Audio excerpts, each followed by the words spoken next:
Halo Sobat Sehat, selamat datang di vlog Dr. Riza. Bantu subscribe ya, terima kasih. Jangan lupa juga untuk menonton video-video lainnya di channel ini.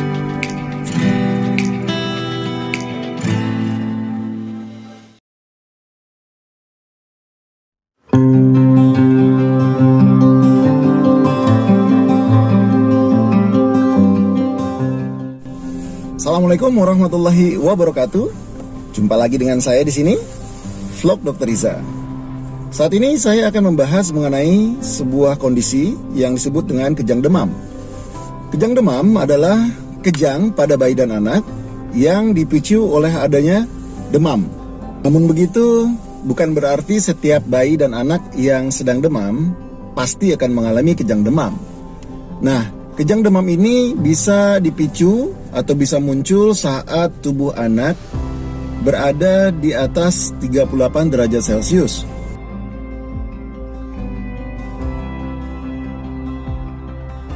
Karena itulah penting bagi Anda yang masih memiliki anak kecil di rumah, utamanya bayi dan balita, untuk memiliki termometer ya. Karena suatu saat anak Anda mengalami demam, Anda bisa langsung melakukan pengukuran suhu tubuh. Kejang biasanya berlangsung selama kurang lebih 5-10 menitan saja. Pada saat kejang, badan anak akan kaku secara keseluruhan, mata mendelik ke atas, mulut mengatup, kemudian badan sedikit kaku melengkung, dan kedua tangan mengepal, kaki menegang. Namun Anda tidak perlu khawatir berlebihan. Karena apa? Karena kejang demam tidak berpotensi mengganggu perkembangan syaraf otak anak Anda.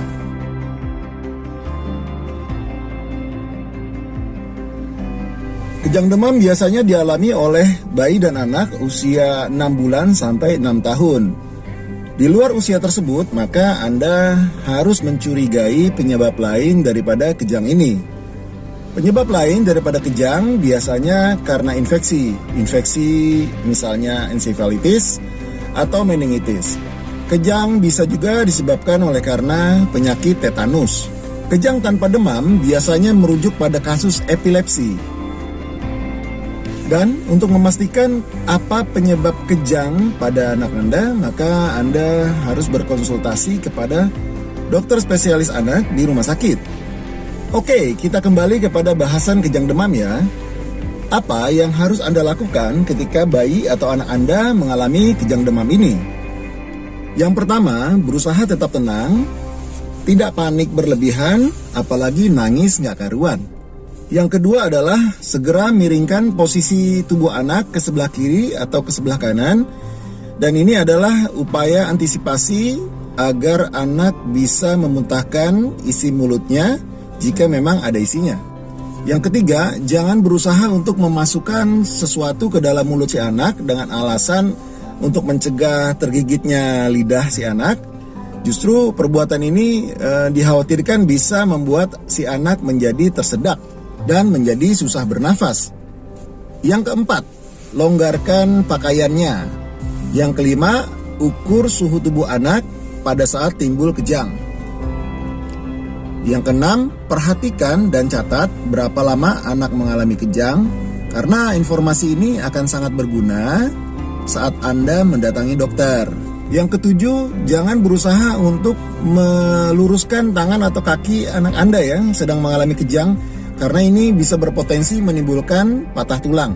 Yang kedelapan, jika ini bukan merupakan kejang demam anak Anda yang pertama, biasanya dokter akan memberikan obat anti kejang yang bisa diberikan lewat anus atau dubur anak, dan Anda bisa memberikan obat tersebut pada saat anak mengalami kejang demam ini. Namun pada saat pemberian obat tersebut Anda harus sangat hati-hati. Yang kesembilan, Anda bisa melakukan kompres dengan air hangat di lokasi-lokasi seperti misalnya di dahi, kemudian di sela-sela ketiak, di lipatan siku, dan di daerah sekitar dada. Setelah tenang dan kejang sudah berhenti, Anda bisa membawa anak Anda ke dokter atau ke rumah sakit.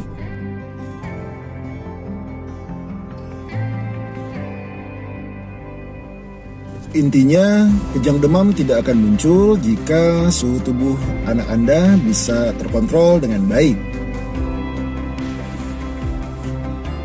Anda juga bisa memberikan obat penurun panas dalam bentuk sirup atau dalam bentuk suppositoria yang diberikan lewat anus, dan lakukan pengecekan atau pengukuran suhu tubuh anak Anda secara berkala.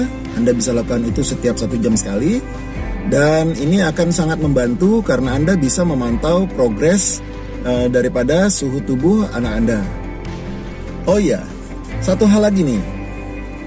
Kadang-kadang pemicu timbulnya demam itu bisa disebabkan oleh karena keluhan batuk pilek yang diderita oleh anak Anda.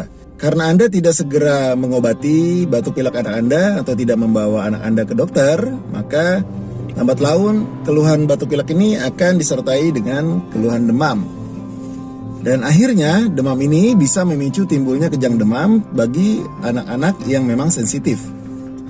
Oke sob, sampai di sini dulu informasi yang bisa saya berikan. Mohon maaf atas segala kekurangan dan kesalahan. Wassalamualaikum warahmatullahi wabarakatuh. Semoga bermanfaat.